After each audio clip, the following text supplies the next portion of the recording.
Okay. A'udzubillah minasyaitanirrajim. Bismillahirrahmanirrahim.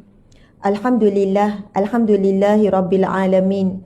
Wassalatu wassalamu ala asyrafil anbiya'i wal mursalin wa ala alihi wa sahbihi ajma'in. Puji-pujian kepada Allah ya Hamid yang Maha Terpuji. Selawat dan salam buat Nabi Muhammad sallallahu alaihi wasallam. Allahumma salli wa sallim wa barik ala sayyidina Muhammad wa ala alihi wa sahbihi ajma'in. Alhamdulillah. Allahu Akbar. Muslimin muslimat yang dirahmati Allah sekalian, Allah temukan kita pada hari Jumaat yang barakah. Hari Jumaat yang diberikan kelebihan yang begitu banyak. Jika kita merujuk kepada nama-nama hari yang disebut di dalam, yang disebut kita hari-hari Sabtu, kan, Ahad itu satu, Isnin itu dua, Rabu tu Salasah tu daripada perkataan bahasa Arab, Salasah tiga, hari ketiga. Rabu dia asal ambil daripada ru'utnya bahasa Arab Raba'ah, empat. Kita orang biasa, bukan semestinya pengajar Islam lah, semua orang tahu kot, insyaAllah ya. Wahid, Isnaini, Salasah, Arba'ah, Khamsah. Tu bahasa Arab kan, Khamsah tu lima, jadi hari Khamis. Jumaat, kenapa tak jadi hari ke-6 Jumaat kan? Jumaat bahasa Arab apa? Berapa? Apa bahasa Arab Jumaat?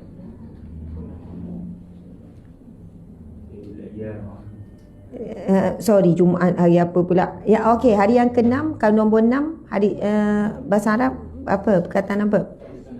As-sadisah ataupun sitah lah kan. Tapi kenapa tiba hari yang ke-6 namanya Jumaat? Sebab apa namanya Jumaat? Siapa tahu kenapa? Apa maksud Jumaat? Jamaat. Maksud dia? Berkumpul. Jamaah, Jumaat, himpun, kumpul, hari yang terkumpul segala kebaikan hari, penghulu segala hari. Jika bulan yang terbaik bulan Ramadan, malam yang terbaik malam Lailatul Qadar, Nabi yang terbaik Nabi Muhammad, umat yang terbaik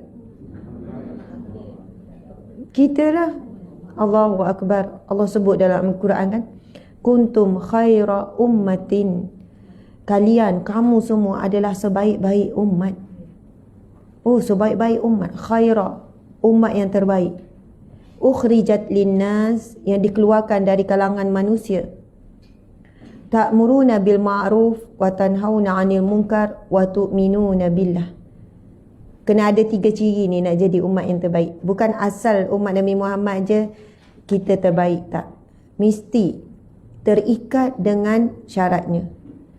Dan Allah sebut terus, ciri-ciri umat yang terbaik itu ialah ta'muruna bil ma'ruf, suka menyuruh dan berbuat kebaikan. Masya Allah. Memang cabaran kalau kita nak buat baik dan nak suruh orang lain buat baik. Ta'muruna. Ta'muruna tu maksud dia menyuruh kepada melakukan kebaikan. Dan termasuk dalam maksud menyuruh juga, kita buat baik jadi contoh. Menyuruh dalam tanpa sedar kan, kita bagi contoh. Contoh kan, ada orang buang sampah mengata-kata, kita pun depan dia kita kutip, kita pun tak datar sampah. Kita nak suruh dia buang sampah, datar sampah, tak roti kan. Tuan, sampah ni jangan mengata-kata. Nak sebut tu pun kita naik bulu roma macam angkat pedang kan, macam kat medan perang. Maksudnya bukan mudah nak menegur ni. Tapi kita tunjuk contoh. Kalau dekat kedai makan kan, kita biasa tinggal meja makan bersepah ke kita kemas sikit-sikit? Ya, kena jadikan itu amalan. Kadang-kadang tu kan kedai makan pula, tak payah kemas, tak apa. Walaupun memanglah dia ada pekerja. Ada orang kalau tak pekerja nak buat apa? Kan tak ada kerja, kita tolong kemas. Kita tolong kemas tu maksudnya kumpul-kumpul sisa makanan satu pinggan, lepas tu susun-susun, sisa letak atas kan. Gelas susun-susun rapat-rapat. Lepas tu sudu satu tempat. Saya tengok bila kita buat macam tu, memang dah latih pun anak-anak, dia orang tahu bila dah siap makan, kat kedai makan pun susun-susun kemas-kemas. Lepas tu kita nampak ada orang keliling tengok pelik. Orang ni jakun kot ni, tak pernah makan restoran kot ni kan. Beria kemas. Kalau boleh nak angkat ke dapur kan. Allahu Akbar. Kami belajar disiplin tu masa dekat Australia. Duduk beberapa tahun sana kan. Memang meja makan, ada banyak kedai makan. Sampai pinggan pun kita hantar tempat dia. Sampai kita lap guna tisu, memang tinggalkan meja makan tu bersih. Tak ada pinggan makan kita, tak ada gelas-gelas, tak ada apa. Kalau pergi ke restoran segera lagilah, macam McDonald ke KFC, tapi sebab tak ada halal sana.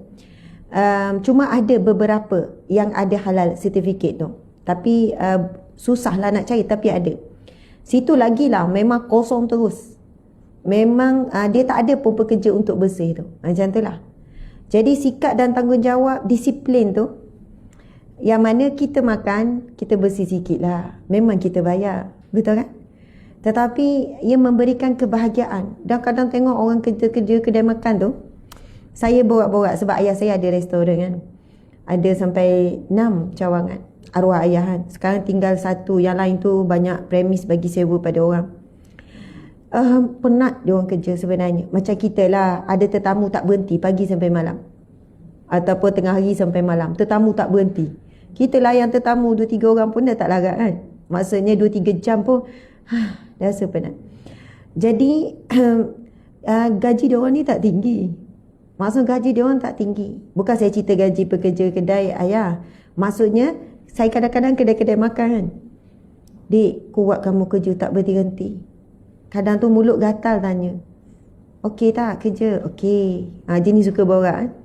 Lepas tu adalah kali tu macam kedai makan tu tak ramai orang kan. Lepas tu nampak budak ni bagus je. Kita boleh nampak attitude. Walaupun mereka tu pelayan di kedai makan. Kamu belajar mana dik? Saya ijazah. Dia sebelah universiti mana? Diploma ke ijazah?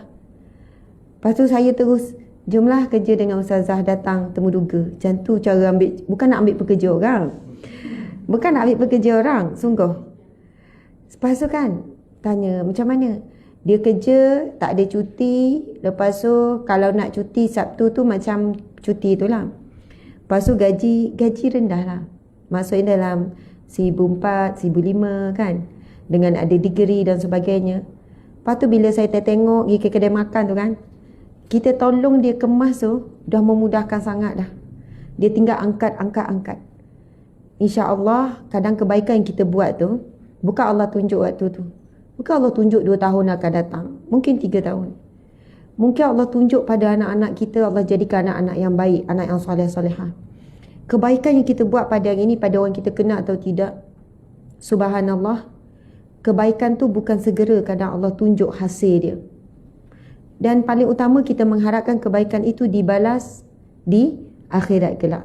Subhanallah, Allahu Akbar, Alhamdulillah. Muslimin muslimat dimati Allah sekalian, hari ini adalah hari Jumaat yang barakah. Saya ingin membacakan sepintas lalu insya-Allah 8 kelebihan hari Jumaat. 8 kelebihan fadilat ataupun rahmat pada hari Jumaat. Saya ni cakap perlahan-lahan ni memang sakit tekak. Mungkin non-stop bercakap. Ceramah tu memang bercakap lah. Bercakap bukan seorang-seorang. Bercakap non-stop. Kalau 2 jam, semalam ada 3 kali live. Kadang nampak saya tak live tu sebenarnya banyak juga live yang tertutup. Lepas tu selepas pada live, saya bukan diam, bercakap juga. Musyarat tak berhenti, kadang sampai malam, sampai petang. Kan, orang nak jumpa tu pagi sampai malam. Orang yang berharap datang pada jauh untuk pelbagai urusan kan. Jadi macam itulah, bila kita tak ada suara, lepas tu kita paksa, kita sebenarnya sedang menekan tenaga. Jadi kita guna tenaga lebih banyak daripada biasa. Begitulah.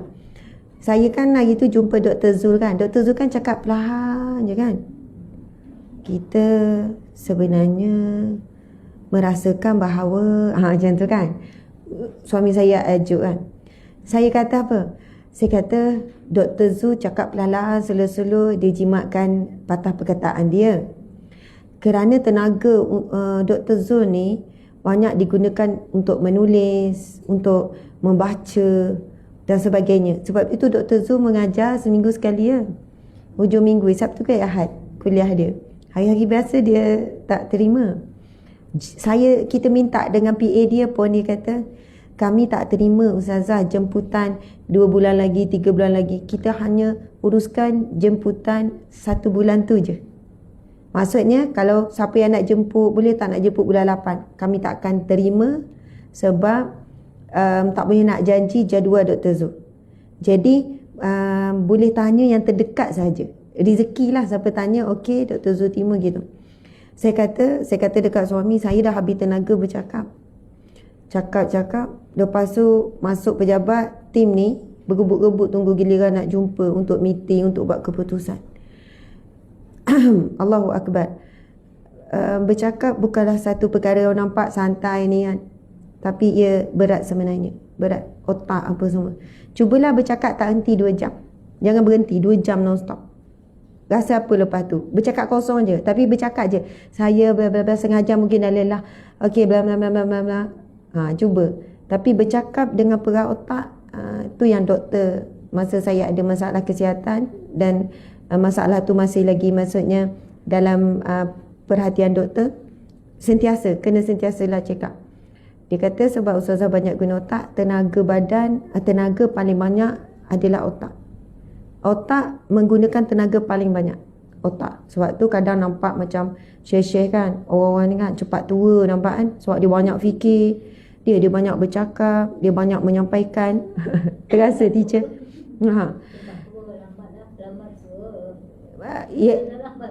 Ya lambat tua. Tak, kadang tu orang alim kita tengok umur dia baru 40 lebih tapi nampak dah berusia. Orang yang penat fizikal, dia rehat baring, dia dah pulih balik energi dia. Tapi kalau penat mental, rehat tu tak cukup. Tidur pun otak dia masih bergerak. Begitulah ya perjuangan kita masing-masing, insya-Allah. Terima kasih ya yang hadir jauh itu, beri semangat pada saya sebenarnya. Masya Allah, pagi ni suami dah tanya, ke nak minta ganti kan, tim ganti. Saya pergi juga sebab lepas ni mungkin cuti agak panjang. Bukan saya cuti, sebab banyak outstation, pergi umrahan. Okey, kita sebut yang pertama, muslimin muslimat, kelebihan hari Jumaat yang pertama, kita tulis, boleh tulis nota ya sahabat-sahabat di IG. Tadi kan saya duk tengok sahabat-sahabat di ni, saya kena bahagi 2. Saya tengok di FB pula ya, media. Kadang kesian dia orang rasa tak abai. Terima kasih muslimin muslimat, ZLZ, SMN. Ya, ada orang kata, betul Ustazah, kalau hari ada meeting memang lagi penat lagi kerja depan laptop sebab penat cakap dan fikir dan meeting. Okey, ni komen-komen dia orang. Okey, Ida Ismail, terima kasih. Sahabat-sahabat di FB dan IG ni hadir daripada mana? Boleh tulis tak? Kita menyapa sekejap. Wan Esa, Nur Ayati Arti, Hafsah Mamat, Asma Zuraida, Norizan Safi. Terima kasih bagi emoji love. Anda bagi emoji tu naikkan engagement. Anda tulis komen, sangat bagus, saya suka. Kalau boleh banyak-banyak komen, banyak-banyak tulis nota. Bila kita cakap, tulis je. Tulis. InsyaAllah lepas habis live ada orang baca pula. Ada orang baca, kita dapat pahala. Dan tekan butang share perkongsian ni supaya dapat pahala berkongsi majlis ilmu. Allahu Akbar.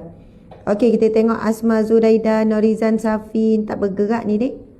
Okey, Suhana Anis, ada Zarina Yusof kata tengah bekerja. Okey, Singapura Maya Piskes.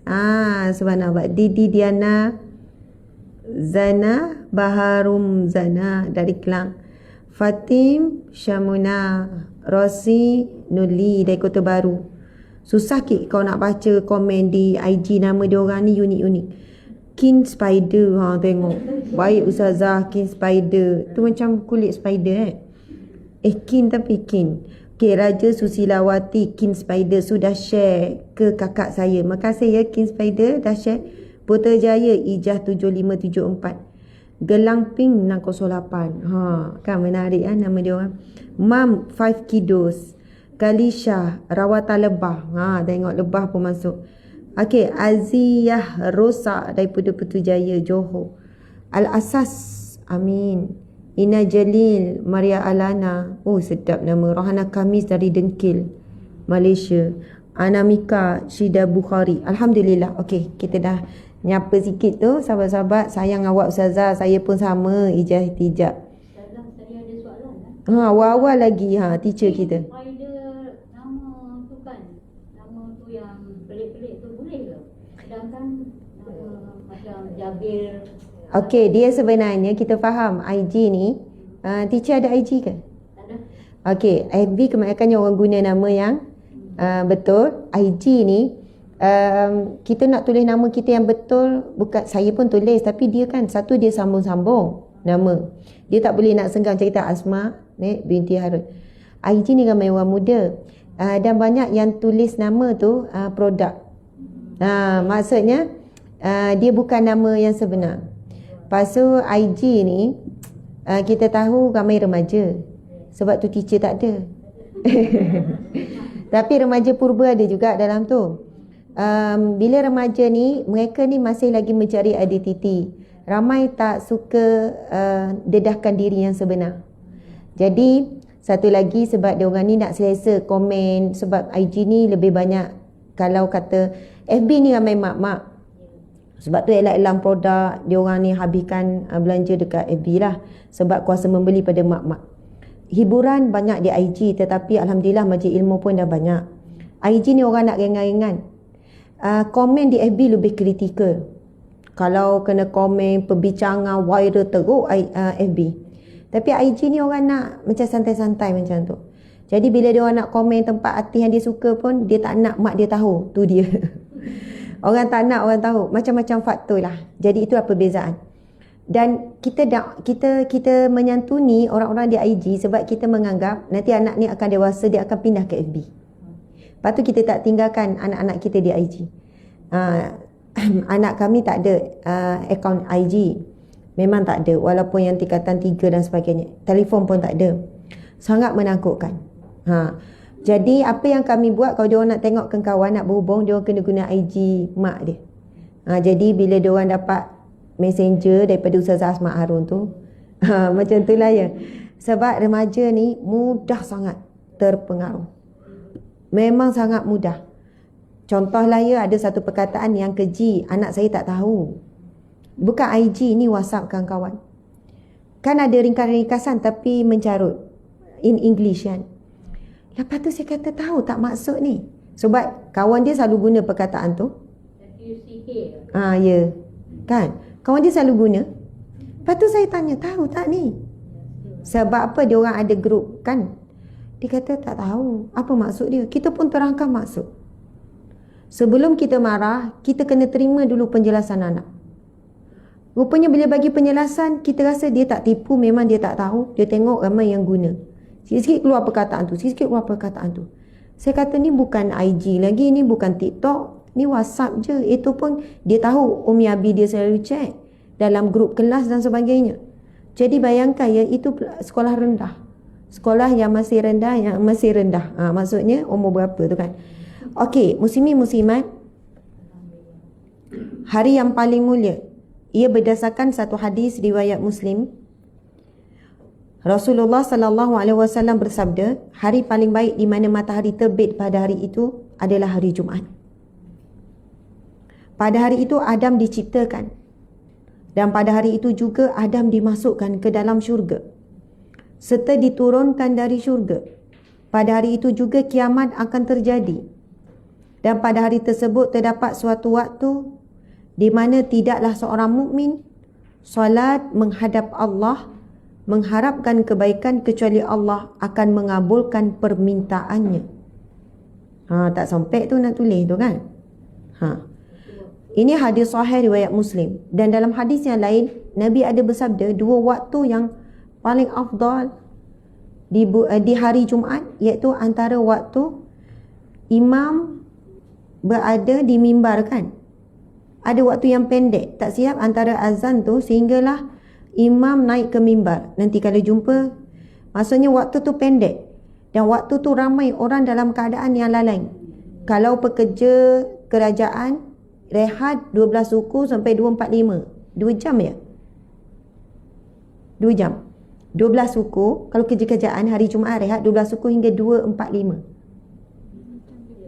2 jam setengah. Jadi pergilah dekat tempat kerja-kerjaan yang ramai. Contoh pergi ke Alamanda. Kalau pukul 12 suku 12.30 tu penuh. Maksudnya wanita-wanita. Wanita tak apa, membeli belah.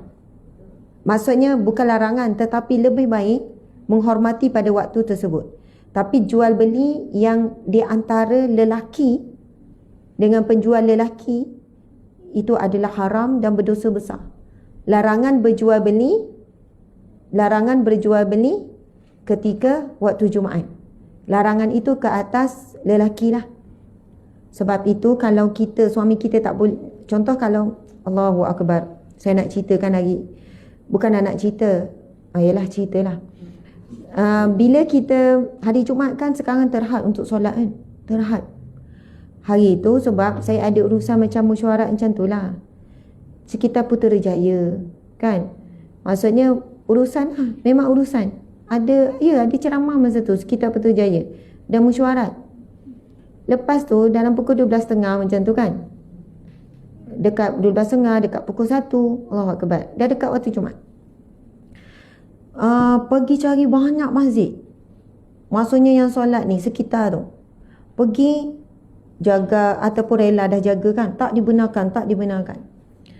Lepas tu kelang kabut lah suami saya cari lagi. Saya kata cari lagi. Lepas tu okay, on the way, cari berhenti, tak dibenarkan masuk. Okay, kita tahulah jarak 1 meter.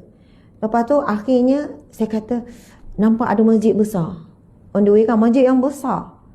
Lepas tu kawasan pun bukan masjid besi, ini dah keluar pada kawasan Putrajaya. Sebab semua kan by berdaftar, faham tak? Lepas tu ada limit dia, dah ni dia orang tak bagi, dia orang tak sediakan di luar ke apa ke. Lepas tu sampai masjid besar tapi nak kena U-turn macam tu kan. Lepas tu saya kata bang, U-turn usaha. Jauh tu, U-turn jauh tu, tapi nampak kubah tu kan. Bila sampai, ya Allah bukan apa, minta maaf lah, ada je, boleh je kalau nak tambah, maksudnya di koridor dekat luar. Bahkan kalau di kampung saya tu bila tak muat, hampa je tika-tika, yang penting bersambung soft tu sampai ke bawah kan. Saya minta dengan rela tu, tolonglah bagilah suami saya nak. Saya dah turun, saya dah bercakap sebab kod suami saya kan dia malu-malu sikit kan. Saya ingat orang, tapi rela tu pun tak kenal pun saya. Maksud saya bukan nak guna kuasa viral, bukan viral, maksudnya orang famous kononnya kan, kot lah rela bagi tiba-tiba kan. Tapi terlintas juga, kot lah dia kenal, dia bagi. Tolonglah bagi saya, suami saya solat Jumaat, tolonglah. Ni dalam 2 minggu yang lepas ke 3 minggu lepas. Tolonglah bagi suami saya, seorang je lagi, duduk celah mana-mana. Minta maaf puan, minta maaf. Tak boleh puan, pusing balik, keluar. Saya rasa macam, ya Allah sedih sangat. Solat tu, dapat solat tak dapat, nak dengar khutbah tu pun tak apa. Solat tu lebih kurang 10 minit saja. 10 minit. Dan kita tengok hari ni, semua tempat dah bersesak-sesak. Kan? Apa salahnya macam, okey celah. Bagi orang tak bersungguh tu cerita lain lah. Ni orang yang nak sangat dah ni, datang dah ni, depan pintu masjid, apa salahnya? Bolehlah. Duduklah mana-mana. Celah tu ke. Allahu Akbar. Kan kalau main gedah kan, kita pun, iyalah. Tapi suami saya kata tak apalah, kita dah ikhtiar, moga Allah ampuni. Macam itulah ya. Wallahu alam, kita masih lagi mengharapkan perubahan kan. Memang tahu wabak ini sedang, nak cakap lebih kan Ustazah kena gam pula kan. Jadi isu selalu pasal ni. Tapi okey, nak sebut tuan-puan sekalian, hadis ni cuba kita ambil balik poin kelebihan hari Jumaat. Hari paling baik di mana matahari terbit pada hari itu adalah hari Jumaat. Okey, itu kelebihan pertama. Nabi sebut hadis sahih, pada hari itu Adam diciptakan. Ini sebenarnya yang pertama. Nabi Adam diciptakan. Dan pada hari itu juga Nabi Adam dimasukkan ke dalam syurga, serta diturunkan dari syurga. Ada 3 kaitan dengan Nabi Adam. Diciptakan, dimasukkan ke dalam syurga, dan diturunkan dari syurga. Pada hari itu juga kiamat akan terjadi. Kiamat akan terjadi pada hari Jumaat.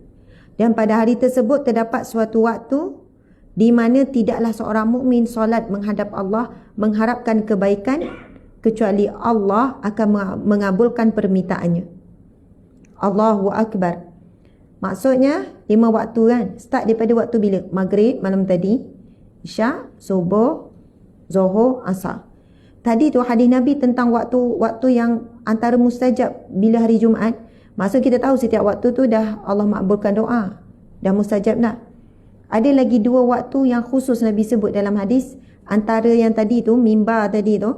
Maksudnya antara azan hingga mimbar. Ada tak? Yang tu, 2 waktu. Okey, lepas tu satu lagi penghujung asar. Maksudnya sebelum maghrib. Penghujung asar tu, itu daripada hadis yang sahih. Menyebutkan tentang sebab itu orang di hujung waktu asar tu, muslimin muslimat, syarah Muslim. Waktu selepas asar hingga terbenamnya matahari. Waktu ada ketika khatib duduk di atas mimbar sehingga selesai solat. Okey, subhanallah. Lepas tu waktu hujung hari Jumaat. Jadi lepas asar, kita kan tengah sibuk balik kerja lah, itulah, inilah, jumpa isi anak. Adakan momen berdoa. Ataupun lepas asar, duduklah lama sikit berdoa. Khusus pada hari Jumaat, itu waktu makbul doa. Allahu Akbar. Nak minta apa ni? Ada orang dia fokus banyak berdoa. Usaha tu biasa-biasa. Tapi Allah bagi makbul doa dia tu, usaha biasa-biasa tapi hasil luar biasa. Ada orang kuat usaha, doa tak kuat, hasil biasa-biasa. Macam itulah ya. Ada orang kerja kuat sampai tak semayang, tak kaya-kaya juga. Ingat kerja kuat dapat duit banyak kan. Ada orang kerja kuat tak jaga aurat, tak jaga solat. Memang ialah gitulah, seksi apa, tapi rezeki melimpah ruah. Rezeki melimpah ruah. Tapi kita ingat ada istidraj. Allah bukan beri dengan kasih sayang, Allah beri dengan kemukaan. Dia makin jauh dengan Allah. Na'udzubillah min zalik. Okey, seterusnya hadis riwayat Muslim. Sebaik-baik hari yang matahari terbit padanya adalah hari Jumaat. Pada hari inilah Adam AS diceritakan, pada hari ini dimasukkan ke dalam syurga. Hadis yang samalah tapi matan yang berbeza sikit. Okey, subhanallah. Yang kedua, kelebihan hari Jumaat, hari bagi kaum muslimin. Hari bagi kaum muslimin, bagi orang Islam. Ini disebut dalam hadis riwayat Muslim dan Ibnu Majah yang bermaksud Allah menyesatkan orang-orang sebelum kami pada hari Jumaat. Allah sesatkan orang sebelum kami. Nabi kata pada hari Jumaat. Yahudi, Allah menyesatkan orang-orang sebelum kami pada hari Jumaat. Yahudi pada hari Sabtu dan Nasrani pada hari Ahad. Kemudian Allah mendatangkan kami petunjuk pada hari Jumaat. Mereka umat sebelum kami akan menjadi pengikut. Pada hari kiamat kami adalah yang terakhir dari penghuni dunia dan yang pertama pada hari kiamat yang akan dihakimi sebelum umat yang lain. Okey, dalam hadis ini menyebutkan hari Jumaat adalah untuk hari umat Islam diberikan petunjuk dan hidayah. Yahudi pada hari kebesaran Yahudi hari apa? Sabtu. Manakala Nasrani pada hari Ahad. Jadi kita pada hari Jumaat. Kalau kita tengok Yahudi, Nasrani ni Kristian ya. Pada hari kebesaran mereka hampir seluruh dunia lah kot cuti. Dan pada hari itu mereka memperbanyakkan ibadat cara mereka lah. Sebab itu di Malaysia kita harap satu hari Jumaat serentak satu Malaysia semuanya cuti. Cuti khas meraihkan hari kebesaran Islam. Sebab kita negara Islam kan. Tapi antara faktor utama yang menjadi dikatakan kesukaran sebab nak tally lah dengan barat. Maksudnya nak tally sebab urusan transaksi, urusan perniagaan. Sebab di sana cuti Sabtu Ahad. Bila kita Jumaat Sabtu, jadi kita boleh berurusan tu pada, fahami maksudnya rugi. Satu hari tu bagi mereka dah rugi dah. Rugi dunia lah. Subhanallah. Kalau di Terengganu, saya daripada kecil sebab memang hari Jumaat tu cuti. Hari Jumaat kebanyakannya orang Terengganu keluar berpusu-pusu. Pergi mana? Hadir kuliah, majlis ilmu. Saya pada kecil daripada baby lah sampai anak 10 orang mak angkut. Hari Jumaat wajib dengar Tok Guru Haji Adi. Adik-adik 10 orang kan, sampai mak ayah tu angkut buai besi, ayun. Sebab anak ramai, sumbat-sumbat dalam kereta kan. Pernah tertinggal anak pun ada. Anak tergantung dekat belakang. Itu satu pengalaman lah. Kan mak saya marah saya cerita ni. Kan Pajero tu kan dia ada tempat, ada apa tu, tayar belakang tu kan. Pajero tu kan. Pajero, tahu Pajero tu kan? Mitsubishi Pajero tu kan. Kan ada tayar pegang. Pajero tu kan dia besar. Maksudnya boleh duduk ni. Lepas tu buat pula kiri kanan. Jadi anak 10 orang muat lah. Lepas tu sebab mungkin tak perasan kot kan, anak ramai, ada yang tak masuk. Rupanya kan bila dia jalan Pulau Lawa ramai, ada adik tu sempatlah panjat pegang kat belakang. Tapi orang pun ketuk-ketuk, anak tertinggal ni. Masuk balik. Kadang kami turun, sebab zaman tu orang tak biasa bawa anak semua. Mak ayah memang wajib. Semua wajib ikut, tak ada kata no.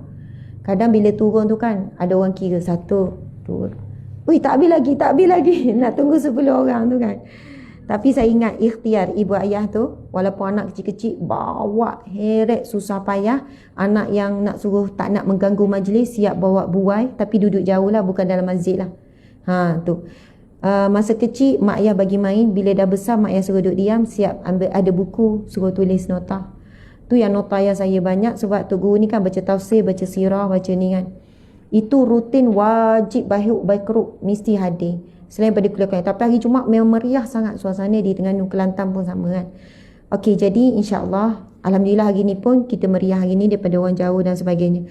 Okey, seterusnya Allah Subhanahu Wa Taala berfirman, ya ayyuhallazina amanu idza nudiya lis-salah minal yaumil jum'ah. Wahai orang-orang beriman, apabila diseru untuk menunaikan solat pada hari Jumaat, maka bersegeralah kamu kepada mengingati Allah dan tinggalkanlah jual beli, yang demikian itu lebih baik bagimu jika kamu mengetahui hakikat yang sebenarnya. Allahu Akbar.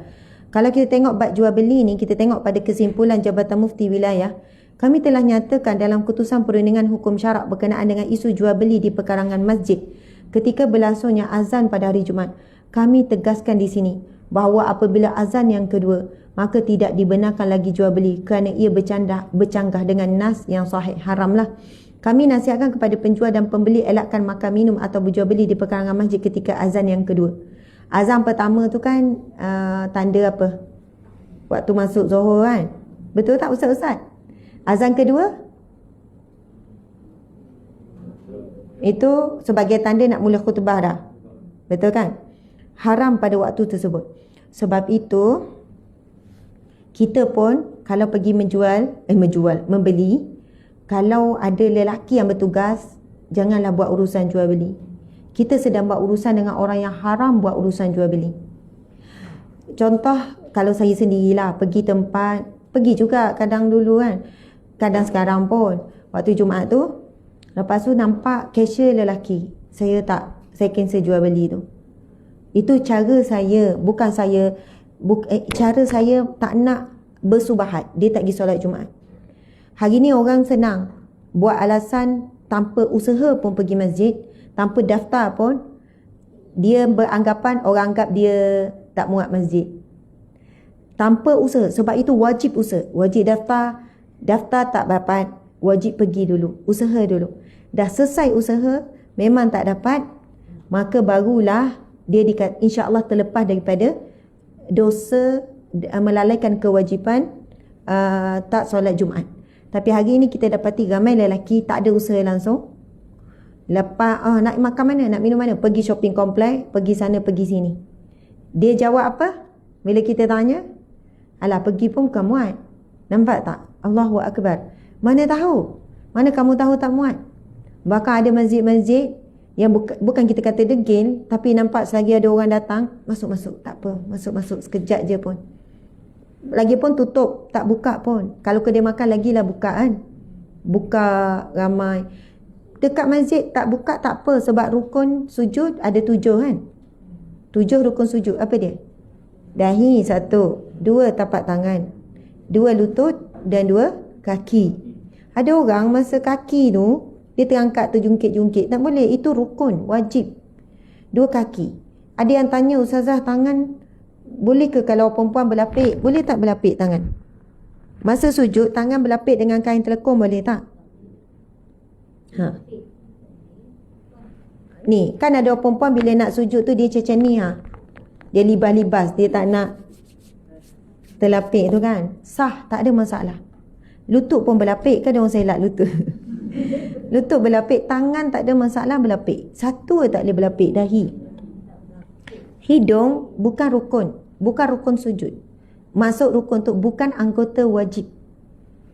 Hidung. Sebab tu pakai mask tu. Ada orang pakai, perempuan pakai niqab kan. Yang penting buka bahagian dahi tu. Orang lelaki contoh kalau rambut panjang ke, pakai serban ke kan, dia tak boleh masa sujud tu, maksudnya kain tu kena, yang tu kena jagalah. Dia sujud atas kain serban dia. Faham tak? Mana-mana pakaian solat. Tapi kalau anak kita main kain lampin, main kain tuala, lepas tu masa kita solat dia hampar, itu kita sujud atas kain tu boleh tak? Boleh. Kain di luar. Yang tak boleh pakaian kita yang menjadi sebab penghalang sujud kita tu. Gitu. Saya memang seronok ngajar fiqh. Mungkin kena carilah. Sebab saya memang bidang fiqh. Saya bidang syariah kan. Okey. Jadi bila kita faham jelas tu, sepanjang solat Jumaat tak buka. Tak buka langsung. Berbanding risiko di kedai makan lagi tinggi. Kita katakan begitulah ya. Sebut sikit-sikit kan. Macam tu. Subhanallah, muslimin muslimat. Saya pernah juga pergi ke mana-mana tengok cashier lelaki. Saya masa tu macam mana ya? Saya tak ingatlah situasi. Tapi bila saya nak bayar di cashier lelaki, saya pun kata, "Dik, boleh tak tukar?" Masa tu saya urgent kot. Macam, sebab saya tengok ada cashier perempuan, ada cashier lelaki. Masa perempuan ada kerja kat belakang kan. "Dik, boleh tak akak nak bayar dengan adik perempuan tu?" "Kenapa kak?" "Kamu lelaki, kamu patut solat Jumaat. Saya tak boleh bosan dengan kamu." Ini sebelum PKP. Lepas tu, "Kenapa kamu tak pergi solat Jumaat? Kenapa kamu tak pergi, dik?" Masa ni bukanlah glamour orang kenal ke. Saya memang gitu. Daripada kecil, daripada saya sekolah rendah. Sebab kat kampung saya tu kan depan masjid. Masa orang solat, ada budak-budak muda kan.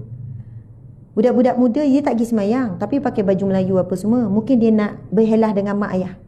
Tapi dia lepak kat motor. Dia lepak-lepak. Jadi tu tepi-tepi rumah saya. Sebab rumah depan je masjid. Saya daripada tingkap, saya akan bertempik. Semayang. Sebab takut. Takut sebab sekolah rendah. Nak pergi marah orang-orang dewasa tu. Tapi saya akan duduk di tempat. Semayang. Kenapa tak semayang tu? Macam tu. Dia orang pun lagi cari siapa. Dia orang tak nampak kan. Dia pun lagi. Yang tu, atas motor tu, semayang. Dia pun pergi. Itu. Sebab apa? Semangat nahi mungkar tu, ayah saya banyak bagi contoh. Bila saya makan restoran waktu Jumaat, saya nampak lelaki duduk makan, saya pergi satu meja. Bukan kerana saya Ustazah Asma hari ni. Ni sebelum. Saya kencik, takut ni bergeletar-geletar, naik bulu roma. Nak tegur orang lelaki, 5-6 orang duduk kat meja makan. "Tak maaf, cik tak semayang Jumaat ke? Takut-takut ni." Lepas tu kan, saya pergi satu meja. Ada yang saya kena hedik. "Kau dah kenapa sibuk hal orang?" Macam tu kan. Lari lah kita. Kena marah apa lagi, lari lah. Kita dah lah seorang. Kawan saya dah tinggal dah takut. Subhanallah. Lepas tu, kadang pergi restoran, pekerja kan. Tak pergi solat Jumaat kan. Ni sebelum PKP ni. Saya pergi dekat toke. "Maaf cik, saya suka makan kat sini. Tapi ni waktu Jumaat. Kenapa pekerja tak pergi solat Jumaat?" Dia kata, kejap lagi. Dah kutubah dah. Saya bimbang tak sempat. Subhanallah. Saya pun keluarlah. Saya pun takut kena jekah, kena hedik. Tetapi lagi ketar tu tengok tak pergi solat Jumaat tu. Rasa macam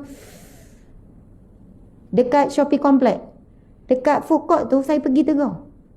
Saya pernah tegur grup lelaki yang ramai. Ini mungkin 8 tahun lepas ke. "Assalamualaikum, minta maaf. Kenapa tak solat Jumaat?" Kan. Orang duk tengok ni bila saya tiba-tiba pergi kan. Kita bukan puak kuasa. Bukan pakai apa. Lepas tu dia kata, "Musafir." Dia jawab, "Musafir." Kebanyakan orang jawab macam tu, "Musafir." Saya pula luruh kan. Bukan luruh, tanya, "Musafir dia mana?" Berani tanya tu kan. Kau akulah, "Musafir dia mana? Kau sibuk apa?" Larilah kita. Kawan-kawan kita dah sampaikan. Bila saya sebut macam ni, saya sebenarnya nak fikir, hari ni Jumaat kan, unit dakwah perempuan, kita kena kerjasama dengan Jabatan Agama, skuad solat Jumaat. Waktu Jumaat, tim perempuan, kita pergi, kita tak payah cakap apa, kita adakan risalah kewajipan solat Jumaat je. Dan kalaulah skuad tu, orang awam nak sertai, tiba-tiba ada satu orang, kita pun, okay, ni pergi Seremban 2, ini pergi producer, ni. Kita cuma bagi risalah je, nampak lelaki kat Shopee Complex tu, ni. Kita tulis satu risalah, bagaimana solat Jumaat yang dia tidak tergolong melalaikan. Dan apa yang patut buat kalau tak muat. Janganlah berpeserian di tempat awam. Jagalah maruah. Duduk dalam kereta tunggu. Dengar khutbah daripada dalam kereta. Sama gak kalau suami saya tak sempat solat Jumaat. Bukan tak sempat, tak boleh masuk kes macam tadi. Kita tunggu dalam kereta, dengar juga khutbah Jumaat, menghormati waktu Jumaat seminggu sekali tu. Mudah-mudahan orang yang mencintai hari Jumaat, menghormati hari Jumaat, meninggal pada hari Jumaat, insya-Allah. Amin ya rabbal alamin. Ya, teacher. Saya pernah tengok video Syekh Nuruddin tentang solat tentang solat Jumaat. Saya lupa lah, tapi ada lah dalam phone ini. Yelah, panjanglah Syekh Nuruddin jelaskan. Dan cara Syekh Nuruddin, bila contohnya waktu, saya pun dapat video Syekh Nuruddin, bila masa PKP teruk hari tu, memang masjid terus tutup, Syekh tetap, maksudnya buat khutbah di hadapan anak-anak dia. Maksudnya buat umpama seperti solat Jumaat. Maksudnya start dengan azan, baca khutbah, kemudian solat, tapi solat zuhur lah, bukan solat Jumaat sebab tak cukup syarat ni. Solat zuhur.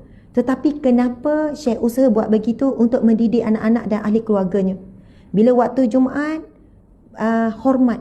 Itu waktu yang mustajab doa, waktu yang mulia, waktu yang momen, ialah nak tunggu Ramadan nampak lagi. Jumaat adalah hari yang penghulu, bahkan dikatakan hari Jumaat lebih baik daripada Aidul Adha dan Aidul Fitri. Lebih mulia daripada dua hari raya tu. Subhanallah. Allahu Akbar.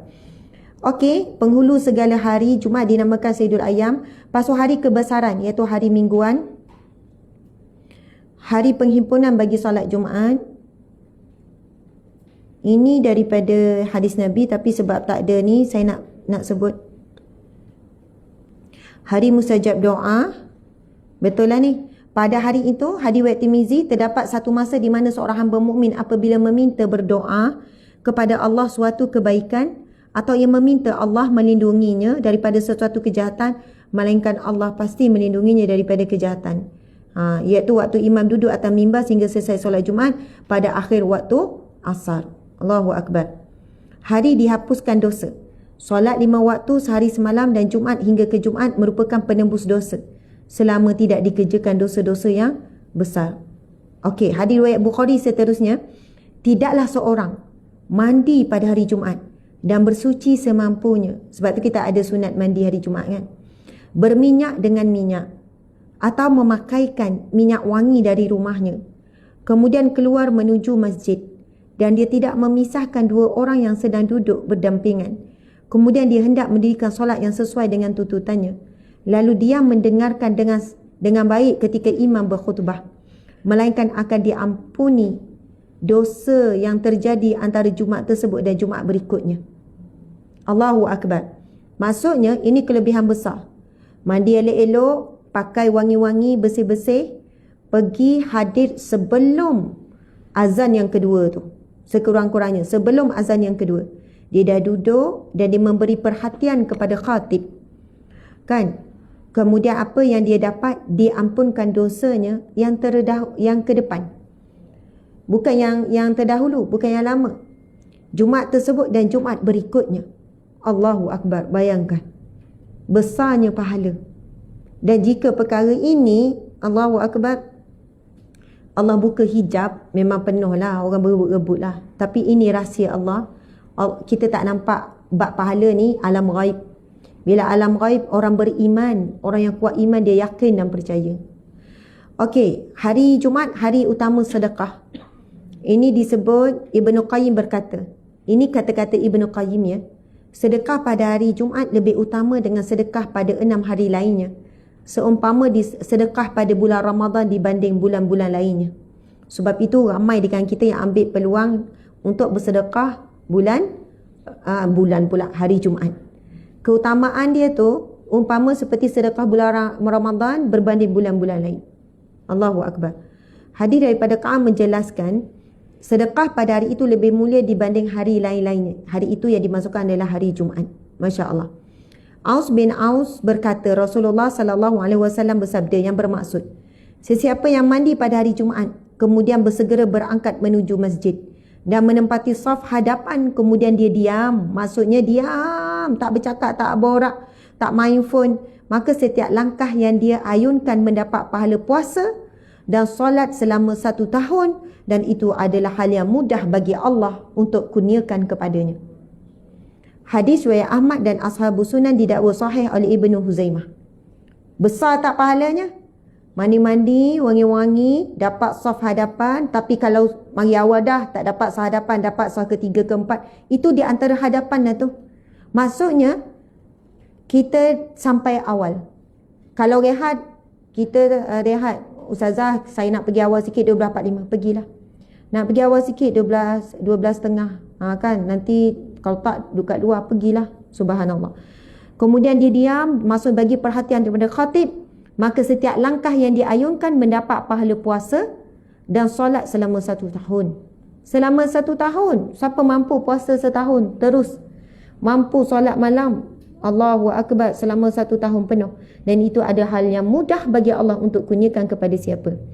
Hari Jumaat adalah hari hidayah. Kelebihan seterusnya, ini daripada hadis riwayat Abu Hurairah, Nabi SAW bersabda, ini adalah hadis riwayat Muslim, kita adalah umat yang terakhir muncul tapi paling awal tiba pada hari kiamat. Hadis yang kita baca sebelum ni pun dah disebutkan kita umat yang terakhir, tetapi Allah Subhanahu Wa Taala akan membangkitkan dan hisap kitalah umat yang terawal. Dan kita yang pertama kali masuk syurga. Cuma mereka diberi kitab sebelum kita, sedangkan kita diberi kitab setelah mereka. Kemudian mereka berselisih, lalu Allah memberi kita hidayah terhadap apa yang mereka perselisihkan. Inilah hari yang mereka perselisihkan dan Allah berikan hidayah berupa hari ini kepada kita, iaitu Nabi SAW menyebut hari Jumaat.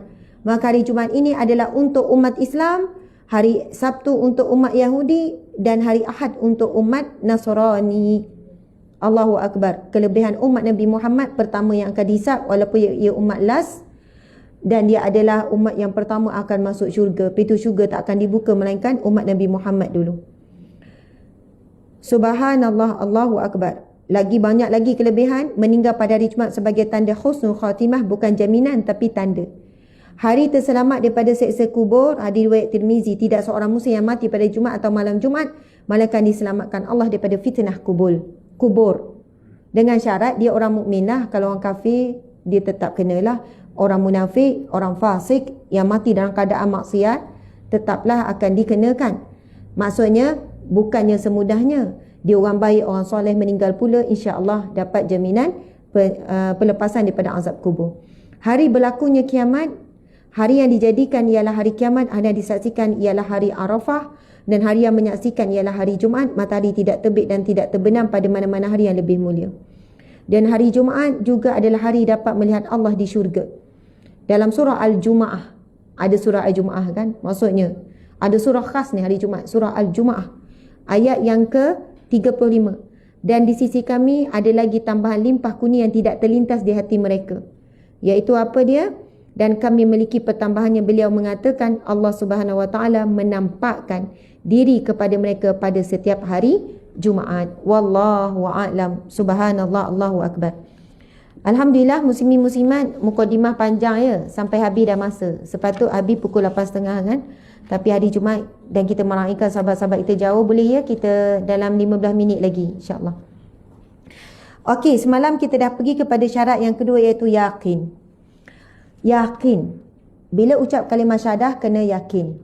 Kita kan selalu sebut orang yang berkeyakinan, suka seronok tengok budak ni. Keyakinan tinggi. Orang panggil kan, orang kata macam, yakinnya kamu, macam tu kan. Hebatnya kamu, yakinnya kamu, macam tu kan. Subhanallah. Kalau orang yang ada keyakinan tinggi, dia ada kelebihan yang banyak. Dia boleh je jalan seorang-seorang, boleh makan seorang-seorang, pergi shopping pun boleh seorang-seorang kan. Dia punya level confident tu tinggi kan. Dia tak kisah pun. Ada orang, kalau tak ada kawan memang tak keluar lah. Bukan bermaksud saya kata perempuan jalan seorang-seorang tu bagus. Kadang-kadang tu overconfident pun tak bagus juga kan. Masya Allah. Ada orang walaupun contoh nak interview kan, overconfident pun tak bagus, tetapi kena ada juga keyakinan sikit. Keyakinan tu akan memberikan kita rasa apa? Kalau kita ada keyakinan tu, ialah tenang, rasa kuat sikit, semangat sikit. Berbanding kalau tak ada keyakinan langsung. Nak cakap pun tak keluar suara. Subhanallah. Dan keyakinan ni satu benda yang boleh dibina. Jadi bila kita sebut yakin dalam kalimah syahadah ni, orang yang betul yakin memang akan tenang. Orang yang betul yakin dengan kalimah aku bersaksi bahawa tiada Tuhan melainkan Allah, maksudnya kita yakin bahawasanya apa kita buat kerana Allah. Kita buat kerana ini perintah Allah, ini tuntutan Allah. Bila dah yakin kita buat ni kerana Allah, kita akan berani berhadapan dengan manusia yang akan menghalang. Maksudnya orang yang yakin dia ada sifat keberanian. Dia ada keberanian untuk menyatakan kebenaran. Dia ada keberanian untuk melawan kemungkaran. Sebab dia yakin Allah akan tolong dia. Keyakinan tu penting. Maksudnya ucapan syahadah asyhadu an la ilaha illallah ini, dia akan dilihat, akan nampak pada tindakan dan perbuatan dia. Mungkin keyakinan saya dalam melaksanakan amal nahi mungkar tu dibentuk oleh arwah ayah saya dan juga arwah atuk saya, Tok Ki, Ustaz Wajidin, moyang Tugu Haji Abbas. Subhanallah.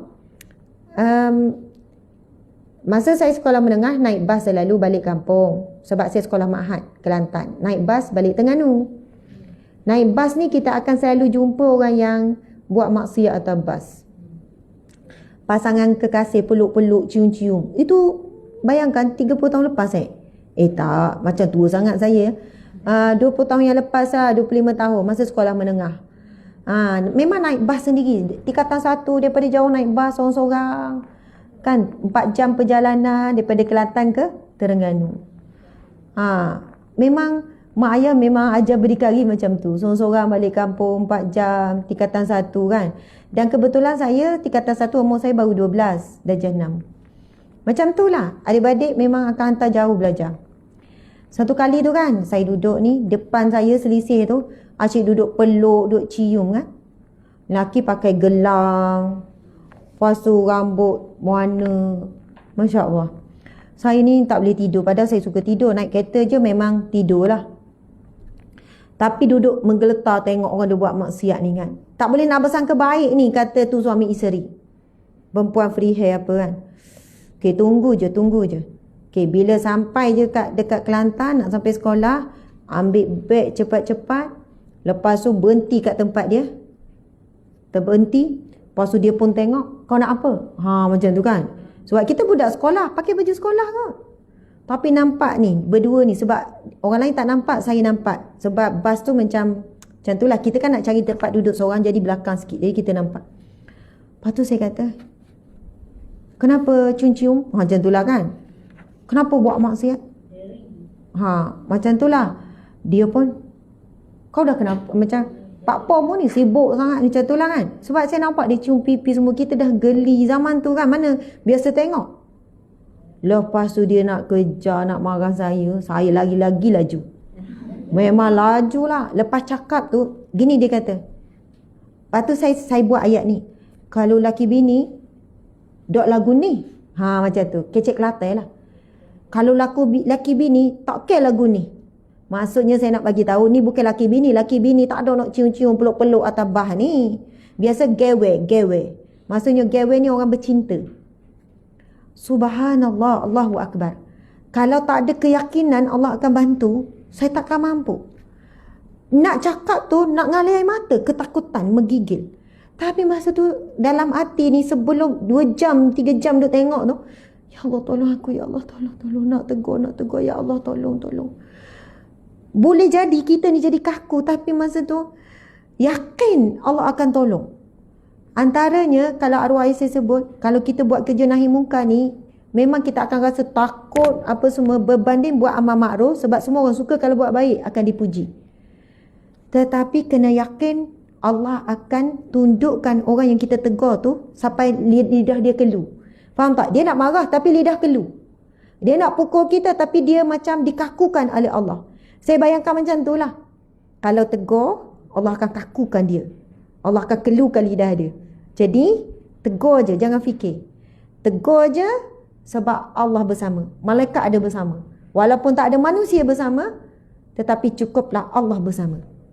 Dan sebab kita kecil, kita masih ni, benda itulah yang macam menguatkan keyakinan Allah bersama. Itu the most powerful lah. Sebab ramai orang bila ada kawan ramai dia rasa kuat. Ada penyokong ramai rasa kuat.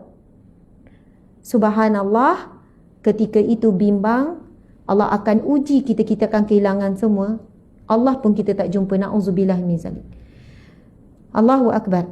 Itu disebut dalam hadis yang sahih kan. Nabi SAW bersabda. Nabi bersabda. Macam mana tu hadis tu? Allah berada di hadapanmu. Apa dia? Ihfazillaha yahfazka. Kamu jaga Allah, Allah akan jaga kamu. Kamu jaga hak Allah, kamu jaga hukum Allah, kamu pertahankan hukum Allah, Allah akan jaga kamu. Ihfazillaha yahfazka. Ihfazillaha tajidhu tujahaka. Kamu jaga Allah, kamu akan dapati Allah berada di hadapanmu. Oh, inilah kekuatan yang paling hebat. Merasakan Allah berada bersama dengan kita. Ketakutan apa lagi yang boleh menghalang untuk kita buat perkara tu? Sambungan lagi. Ihfazillaha yahfazka, ihfazillah tajidhu tujahaka, wa iza sta'anta fasta'in billah, wa iza sa'alta fas'alillah. Bila kamu perlukan pertolongan, minta tolong dengan Allah. Dan bila kamu perlukan sesuatu, minta saja dengan Allah. Wa iza sa'alta, bila kamu meminta, minta dengan Allah. Dan hadis itu sambung lagi. Apabila seluruh manusia berkumpul untuk melakukan, seluruh manusia, jin dan semuanya berkumpul. Ini hadis ni kan. Subhanallah, Allahu Akbar. Hadis Hasan sahih. Riwayat Tirmizi. Subhanallah. Panjang lah ni. Okey. Saya baca terjemahan ni. Pada hadirat Allah, jagalah Allah, Allah memelihara pula Allah, niscaya engkau dapati dia di hadapanmu. Apabila engkau meminta, mintalah pada Allah. Sebagaimana disebutkan tadi. Apabila engkau meminta pertolongan, maka mintalah pertolongan dengan Allah. Ketahuilah bahawa kalau seluruh manusia berkumpul untuk memberikan manfaat kepadamu, mereka tidak akan mampu memberikan manfaat kecuali dengan perkara yang memang Allah telah izinkan. Sekiranya mereka berkumpul untuk mudaratkan kamu, seluruh manusia berkumpul untuk beri keburukan, untuk mudaratkan kamu, mereka tidak akan mampu memudaratkan kamu kecuali dengan satu perkara yang telah Allah izinkan. Pena-pena telah diangkat, lembaran telah kering. Pena telah diangkat, maksudnya dah selesai, dah catat tentang kehidupan kita. Dakwah dah kering, maksudnya pena pun telah diangkat. Allahu Akbar. Muslimin muslimat yang dirahmati Allah sekalian, nak merasakan keyakinan bahawasanya Allah bersama saat-saat yang genting biasanya. Saat-saat yang genting, lalu kita kata Allah bersama dengan kita. Allah menyaksikan. Wa ufawwidu amri ila Allah, innallaha basirun bil ibad. Macam itulah kan. Subhanallah, muslimin muslimat. Syarat yang ketiga, kawan-kawan ustazah bacalah syarat yang ketiga semalam, baru syarat yang kedua kan. Syarat yang ketiga dalam syahadah supaya syarat sah syahadah yang ketiga itu terima. Perkataannya adalah terima. Ilmu dan keyakinan. Ilmu dan keyakinan tidak lengkap tanpa menerima apa sahaja kandungan ajaran kalimah ini dengan hati dan lidahnya. Janganlah dia menyombongkan diri dengan menolak sebahagian ajaran la ilaha illallah. Firman Allah Subhanahu wa taala, surah As-Saffat ayat 35. Innahum kanu idza qila lahum la ilaha illallah yastakbirun. Yang bermaksud, sesungguhnya mereka dahulu apabila dikatakan kepada mereka la ilaha illallah, tiada Tuhan melainkan Allah, tiada sembahan melainkan Allah, lalu mereka menyombongkan diri. Subhanallah. Maksudnya mereka tak terima. Sebab itu syarat yang ketiga dalam tuntutan syarat sah kalimah syahadah, ini kita masih lagi dalam hadis yang pertama, bab yang kelima, muraqabah tu. Sebab baca hadis Jibril yang pertama iaitu kalimah, mengucap kalimah syahadah. Jadi panjang sikitlah ya penjelasan dia. Bila kita sebut tentang firman Allah ini, ramai orang bila disebut la ilaha illallah, mereka menyombongkan diri. Orang yang memahami dan meyakini bahawa Islam adalah agama yang benar namun menolaknya, maka ia adalah orang yang kafir. Allah berfirman lagi dalam Al-Quran, Bismillahirrahmanirrahim. Al-yawma akmaltu lakum. Okey. Al-yawma akmaltu lakum. Jap. Macam mana ayat dia? Bismillahirrahmanirrahim. Al-yawma akmaltu lakum dinakum wa atmamtu alaikum ni'mati wa raditu lakumul Islam dina. Subhanallah. Betul lah tu. Bismillahirrahmanirrahim. Al-yawma akmaltu lakum dinakum wa atmamtu alaikum ni'mati wa raditu lakumul Islam dina. Sadaqallahul azim, yang bermaksud di hari syukur, sebab dalam ni ada ramai hafiz yang hafaz Al-Quran. Ustaz-ustaz kita yang ramai hafaz Quran ni, masya-Allah. Ustaz Raja hafaz 3 kul kan? Masya-Allah, alhamdulillah. Okey, di hari yang disempurnakan, al-yauma akmaltu lakum dinakum, pada hari yang telah disempurnakan agama kamu, dan Allah redha wa raditu lakumul Islam madina, dan Allah redha bahawasanya Islam adalah agama kamu. Dan wa atmamtu alaikum ni'mati, dan aku sempurnakan nikmatku ke atasmu. Allahu akbar. Siapa yang terima syahadah, terima ni, dia menerima segala tuntutan syahadah. Terima bahawa tiada Tuhan yang disembah melainkan Allah. Maksudnya juga dia menerima segala peraturan Allah dalam bentuk perintah ataupun larangan Allah. Allah berfirman dalam Al-Quran, wala tamshi fil ardi maraha. Jangan kamu berjalan di atas muka bumi Allah dengan sombong. Dengan sombong. Okey, saya bagi perumpamaan, bukan perumpamaan, contoh. Saya bagi contoh. Kita marah anak kita pakai seluar pendek. Perempuan, kita marah pakai seluar pendek. Ramai je anak-anak kat rumah perempuan pun pakai seluar pendek, bukan lelaki. Ataupun pakai seluar ketat. Kita ni dah larang. Jangan pakai. Umi tak bagi pakai. Seluar pendek tu, hari tu beli. Tapi anak saya tak pakai lah ya. Contoh lah ya. Contoh mama lah. Kan Umi macam saya pula kan. Oh, anak saya pakai seluar pendek rupanya ya. Okey, kita kata mama. Marah pula orang mama. Mami. Kan mami master. Okey, mama dah larang kan. Short pant tu boleh pakai dalam baju je. Ataupun seluar ketat tu pakai dalam jubah je. Ataupun dalam ni je kan dah larang. Okey mama, macam tu kan. Mulut cakap okey. Mulut tak cakap nak juga tak. Mulut cakap okey mama, macam tu kan. Tapi selamba je dia pakai jalan depan kita, selamba je contoh kan, selamba je. Lepas tu kita kata, kan dah cakap. Mama tak suka tengok. Kurang-kurangnya kamu hormatlah pada mama ni. Mama ada ni. Mama tengok. Kalau kamu nak pakai belakang mama dalam bilik, mungkin yelah ni depan mama. Oh, dia sedap pula ni mama kan. Okey, sebenarnya saya nak bagi kefahaman macam ni. Ramai orang bukan dengan mulut dia lawan Allah, tapi dengan perbuatan. Dia sombong berjalan atas muka bumi Allah dengan sombong. Dia tetap pakai pakaian ketat, seksi, menjolok mata. Dia tak direct cakap, ikut akulah nak pakai apa. Kan? Tapi Allah dah larang dan dia tahu. Mustahil hari ni wanita tak tahu. Tak boleh pakai ketat, tak boleh pakai melekat. Sebenarnya hidayah ataupun petunjuk ilmu tu dah sampai pada semua. Bila Allah bagi perintah, wala tamshi fil ardi maraha. Jangan kamu, dia sebenarnya kan adik cari ayat tu, dia ada sambungan. Maksudnya nak kata sifat sombong dahsyat ni. Sombong dengan manusia, sombong dengan mama tadi. Kamu sombong ya. Teganya kamu. Kalau mama ni cakap bahasa tu. Begitu tega hatimu menyakitiku. Di hadapanku. Kamu melakukan sesuatu yang menyakiti hatiku. Teganya kamu wahai anakku. Oh, kotlah ada yang bercakap macam tu. Allahu Akbar. Betapa teganya manusia. Hidup di bumi Allah. Hirup udara Allah. Makan rezeki Allah. Bila susah cari Allah.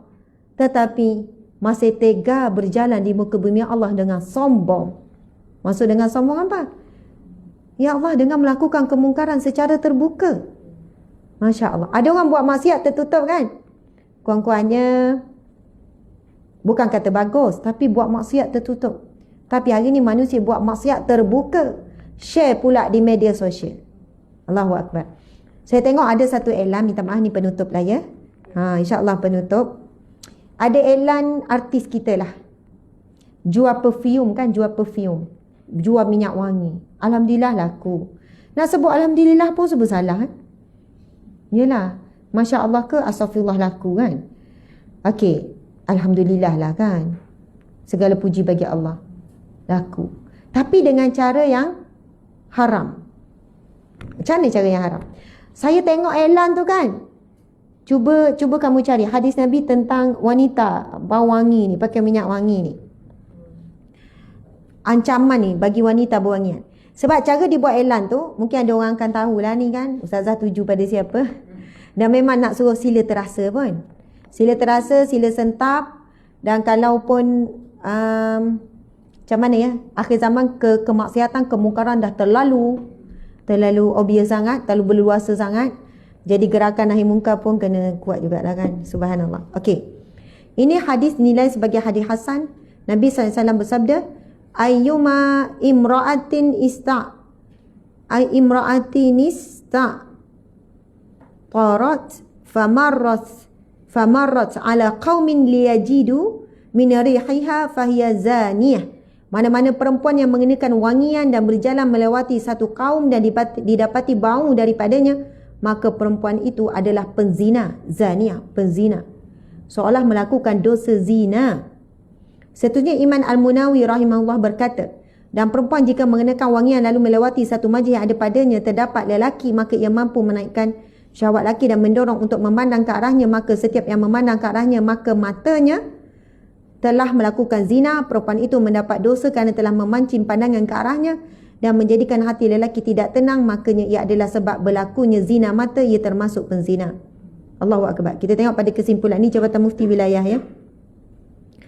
Kami berpendapat bahawa wanita boleh mengenakan sedikit yang tidak terzahir baunya. Lalu ada orang tanya, buat apa pakai kalau tak bau? Dan tujuan pakai minyak wangi untuk bau-bau wangi. Mengenakan sedikit dengan tujuan hilangkan bau busuk. Itu okey. Okey, badan dia berbau dengan tujuan ni. Lepas tu dia tanya orang sebelah, ada bau wangi tak? Tak ada. Okey lah. Ada bau busuk pun tak ada. Okey lah. Masya Allah.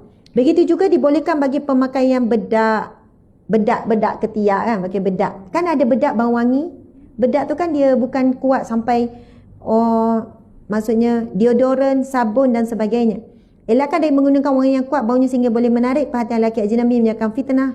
Sekian-sekian. SS Datuk Dr. Zulkifli Muhammad Al-Bakri Mufti Wilayah Persekutuan. Okey. Pembincangan ulama tu panjang. Saya cerita pasal iklan ni, dia buat iklan tu, dia buat iklan macam ni. Okey, dia sembur minyak wangi. Kan? Dia sembur minyak wangi yang dijual tu lah. Lepas tu dia melewati kumpulan manusia. Bila dia jalan tu semua memandang. Macam buat bau. Yang lelaki pun. Lelaki pun, iklan tu pun. Lelaki pun. Bila cium tu semua pusing. Bila dia jalan je semua orang. Faham tak? Kan dulu selalu keluar iklan TV macam tu kan. Bila pakai wangi, saya tengok yang tu free hair macam bukan Islam. Tapi ni pakai tudung, elok. Allahu Akbar. Kita kata apa ni? Saya bersangka baik. Mungkin dia tak tahu kok hukum dia ni. Dan dia nak laku tu jual perfume tu dengan beri gambaran kalau kau pakai minyak wangi ni, memang mata akan memandang. Perhatian lelaki pun akan. Dan berakhir pada perhatian seorang lelaki yang jatuh cinta dengan sampai merenung. Macam tu lah kan. Subhanallah. Allahu Akbar. Saya boleh katakan bukan perempuan tak boleh jual minyak wangi, bukan tak boleh elang minyak wangi. Tapi boleh guna cara wangian ni sangatlah wangi. Lepas tu mungkin ditunjuk pada kain telekung ke, berwangian kita dengan Allah, kan? Wangi di rumah. Maksudnya bukan nak menggalakkan iklan tu berwangian untuk menarik perhatian lelaki, sebab perbuatan itu adalah haram secara jelas. Bahkan Nabi sebut umpama seperti penzina. Kerana apa? Mungkin dia tak ajak, mainlah berzina, jom, zina. Memanglah bukan melalui perkataan, tapi melalui perbuatan. Saya pernah tanya orang lelaki. Saya tanyalah orang lelaki kat sini. Kalau melintahlah seorang perempuan berbau sangat harum, para lelaki yang ada di sini, jujurlah, tertarik tak? Masya Allah, astagfirullah. Kalau yang tak rasa apa-apa tu, cek balik kan, sehat ke tak? Subhanallah. Normal ya lelaki normal. Lelaki normal mungkinlah kalau kuat iman tu, dia tak, maksud saya bau ni kan cium tu wangi. Pandangan mata satu hal, kita berjaya tunduk. Tetapi wangian ni bila terhidu tu dia masuk. Dia sekali dengan menaikkan rasa. Tapi lelaki yang soleh dia boleh mengawal. Astagfirullah. Tapi setengah ramainya bila tercium tu rasa nak tengok. Mula tengok daripada belakang. Lepas tu rasa macam terpancing. Betul, terpancing. Duduk belakang, perempuan depan, astagfirullahalazim, terpancing. Ya, itu jawapan jujur. Terpancing tu belum tentu lagi buat terpancing. Duduk beratur nak bayar. Perempuan kat depan ni wangi. Okey, nak lagi mana, dah beratur kan? Takkan tak bernafas pula. Kan? Jadi wanginya kan. Lepas tu rasa-rasa macam nak tengok. Rasa nak tengok. Kan tunggu-tunggu je dia berpusing ke apa. Lepas tu sekali cik, buat tegur lah pula kan. Cik, amboi. Cik, sekarang kau berapa? Buat tanya kau berapa. Tapi sekali pusing, tengok-tengok, teacher. Drama king. Teacher umur berapa? 66. 6 Disember itu birthday. Oh, ya Allah, 66, 66. Nampak macam 36. Kalau pakai mask lah, buka mask, nampaklah. Ya, 66. Tak, maksud saya hari ni orang perempuan daripada belakang semua nampak muda. Jalan tegak. Orang perempuan sekarang kan baju pun lawa. Lepas tu bau wangi. Tapi bila dah nampak rupanya nenek orang, dia pun terus terputus lah, wangi pun tak jalan dah lah. Macam tu. Tetapi sekiranya kerana wangian wanita tu, lelaki ni naik terangsang dan dia buat dosa bukan dengan wanita tu, dengan wanita lain. Sebab terangsang tadi tu hawa nafsu dah terangsang, buat dosa dengan wanita lain. Ataupun kerana dah terangsang hawa nafsu tu, dia balik rumah, duduk dalam bilik, tengok pornografi. Sebab apa? Nafsu yang terangsang tu menginginkan apa? Untuk dilepaskan air mani. Akhirnya buat onani, masturbation, istimta. Itu adalah perbuatan yang haram. Maka perempuan yang menyebabkan tadi itu melakukan, dia buat perbuatan tu, sebab Nabi sebut mata berzina, telinga berzina, tangan berzina, kaki berzina menuju ke tempat zina. Tapi bukanlah dosa tu, tidaklah menyamai zina yang betul-betul tu. Tidaklah menyamai, tetapi dosa tu dosa yang besar. Jadi orang perempuan pakai wangi, tak tahu dia telah memancing nafsu berapa ramai orang lelaki yang mencium bau wangi tu. Kalau lelaki-lelaki yang kuat, alhamdulillah. Tapi kalau lelaki-lelaki itu telah memancing hawa nafsu dan dia mencari ruang untuk melepaskan hawa nafsu, maka wanita ini dia telah melakukan dosa, kata apa, dosa jariah, dosa yang berjalan. Dia tak buat dosa, lepas tu dia balik, dia solat, tapi sebab bau wangi tadi itu telah memancing hawa nafsu dan menyebabkan lelaki tersebut ataupun ni membuat dosa disebabkan telah terpancing tadi tu. Itu yang disebutkan dalam hadis Nabi. Barang siapa yang menganjurkan sesuatu dosa, yang menjadi asbab sesuatu dosa, dia akan menanggung dosa tersebut dan dosa orang yang melakukannya. Subhanallah, Allahu Akbar. Topik ni ada yang sebut nampak ringan tapi berat. Memang betul. Saya kalau ada staff saya yang perempuan bau wangi, dek, kenapa wangi sangat? Saya memang tegur je lah sebab ada kuasa bos kan. Tudung singkat sikit, dek, tudung laburkan ya. Kenapa kamu pakai singkat ni? Sebab bila kamu banyak bergerak, nampak bentuk daripada tepi. Kita tegurlah apa yang mampu. Staff saya ada pakai gincu juga. Saya bukan kata haram terus. Saya nampak ringan-ringan dia pakai kan. Saya kata, Dik, jangan sampai terang. Kamu nak pakai, jangan sampai nampak. Nampak macam tak nak bagi pucat, itu dimaafkan. Maksudnya ada keharusan. Kan kalau pucat, ada orang memang bibir dia pucat. Asyik orang tanya soalan, sakit ke? Sakit ke? Kan tak habis-habis orang ingat dia sakit. Tapi orang lelaki elok je pucat tak kira gincu kan. Dan orang tak cakap pula sakit kan. Oh, semua pucat-pucat nampak. Tapi orang lelaki tak kata sakit. Perempuan tiba sakit. Padahal tak ada masalah pun. Masya Allah. Maksud saya, sebab ini ada perbincangan. Apakah hukum gincu? Kan? Susah juga nak jawab. Tapi bila saya baca jawatan mufti wilayah, mereka mengambil pendekatan yang wasatiyah, yang sederhana. Bukan terus mengharamkan. Harus tapi boleh jatuh haram. Boleh jatuh makruh. Boleh jatuh harus. Sunat tak adalah. Bukan dituntut lah. Sunat bila dengan suami kat rumah ya. Pakailah sampai habis satu batang pun. Sekali pakai satu batang. Minyak wangi sekali curah satu botol. Tahu tak ada masalah. Tu dapat pahala lah. Kenapa saya tengok bila mereka takhrij kan, mereka ni ambil pendapat wasatiyah. Sebab kalau pakai sekadar menghilangkan, maksudnya wajah yang kusam, tak bermaya dan sebagainya. Jadi pakai sekadar tak nampak natural. Tapi ramai orang memula natural, lama-lama lebih berani ambil warna yang lebih berani, lebih terang dan sebagainya. Subhanallah. Sebab bibir ni, orang lelaki, bibir perempuan. Tadi tanya wangi. Tengok bibir yang munggil, yang merah. Macam mana orang lelaki? Apa perasaan? Tak ada perasaan. Pakai mask untuk perasaan. Oh, pakai mask. Ni maksud saya buka sekarang kan? Ustaz ni, nama apa dah ni? Yang Cina ni. Sial dia. Selalu panggil Ustaz Cina. Syamirul. Umur berapa Syamirul? 24. Tengok perempuan bibir merah apa semua. Rasa macam mana? Astagfirullah, nak jawab apa payah. Sekarang jawab jujur, orang kata teruk sangat aku ni kan. Tak, menarik tak perempuan bibir merah apa semua? Menarik tak? Air menarik, tengok. Air menarik. Berbanding kalau ada dua wanita, bibir merah, bibir biasa, mana lagi menarik? Bibir merah tu kan. Boleh menaikkan hawa nafsu, syahwat. Kadang-kadang lelaki melihat wanita, dalam fikiran dia boleh fikir imajinasi macam-macam. Bila dia tengok bibir wanita sedang bercakap, dia bukan sekadar itu. Kalau tak mampu mengawal, dia bayangkan lebih daripada itu.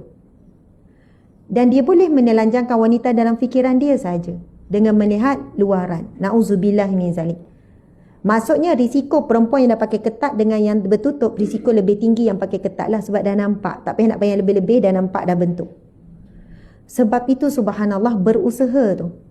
Tapi kalau kita tak pakai, kita tak tujuan, tetapi lelaki tu tetap terangsang, bukan tak dosa kita dah. Faham ya?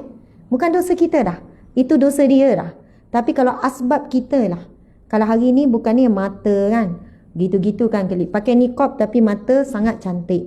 Tujuan pakai niqab untuk tidak menarik perhatian. Tetapi lagi menarik perhatian kerana mata tu adalah tarikan, mata dengan mulut tarikan yang kuat bagi wajah lelaki ataupun perempuan. Saya bukan tujukan kepada wanita pakai niqab saja. Semua wanita lah. Cuma bila pakai niqab, keinginan lelaki untuk melihat kecantikan wanita tu kadang-kadang lebih. Dan bila mereka tengok mata yang dicantikkan berlebih-lebihan, mereka membayangkan lebih lagi. Subhanallah, Allahu Akbar. Sama ada pakai niqab ke tak pakai niqab, maksudnya biarlah wajah kita tu yang natural, kecuali mungkinlah pakai bedak sikit ke, pakai sunblock ke, pakai krim untuk menutup celah. Itu kalau kita baca yang ditulis oleh Jabatan Mufti Wilayah Perak, dibenarkan syarak supaya ada keyakinan diri, supaya diri tu lebih bersih, kemas dengan tujuan tersebut, lebih kemas, lebih bersih, lebih berkeyakinan. Tetapi jangan sampai bertabarruj. Jangan sampai bertabarruj. Dan wanita hari ni ramainya sampai peringkat tabarruj tu. Okey, perempuan ni lukis kening kan? Lukis kening, apa hukum lukis kening? Lukis, lepas tu bagi lebih, lukis, dia pakai celak, lepas tu bagi lebih pula, celak nak bagi. Saya cerita sungguh masa dekat Masjidil Haram.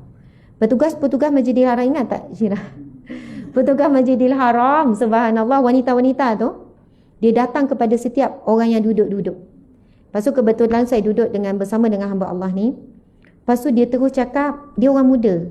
Petugas-petugas Masjidil Haram, macam ustazah mereka. Dia pergi jumpa orang yang duduk-duduk ni. Lepas tu kan, dia pun, Assalamualaikum ya ukhti. Macam tu lah. Prefer in English or Arabic? Maksud dia fluent dua-dua lah sebab dia orang Arab dan dia sangat fluent bahasa Inggeris. Lepas tu kita pun kata, English please. Macam tu lah. Lepas tu dia kata, kamu tahu tak? Dia cakap, kamu tahu tak hukum kamu pakai celak? Sebab ada sahabat tu pakai celak. Dia cakap direct, it's haram. Haram. I'm sorry ukhti, it's haram.